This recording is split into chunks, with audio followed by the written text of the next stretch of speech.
مين الشخص اللي نفسِك تعتذري له نفسي، عشان أنا بهدلت نفسي أوي. عايزة تعتذري لنفسِك على إيه وإيه وإيه؟ لأ، على حاجات كتير أوي، بهدلتها يعني عرفت ناس كتير أوي ما كانش ليها لازمة في حياتي الصراحة. يعني نفسِك واقفة قدّامِك إيه، هتقولي لها إيه؟ صالحي نفسِك كده. أقول لها حقِّك عليَّ الخوازيق اللي خدتها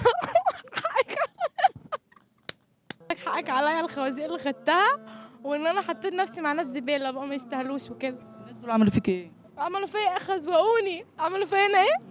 أمّا باقول لك خازوق، اللي يخسرني مش هيلاقي زيي تاني.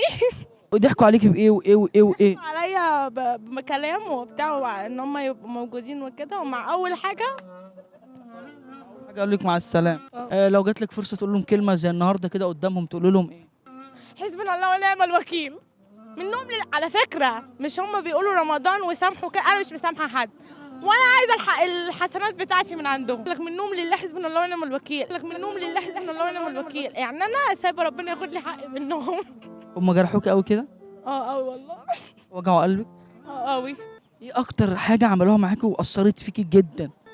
ما باقول لك إن هو حد يعشم حد إنه يفضل موجود، وفي الآخر من غير سبب، يعني ممكن من غير سبب كده مرة واحدة تصحى تلاقي الشخص ده مش موجود. لو رجع بيكِ الزمن هترجعي لهم تاني؟ ما لأ باقول لك هاتأسف لنفسي إن أنا عرفتهم أصلًا.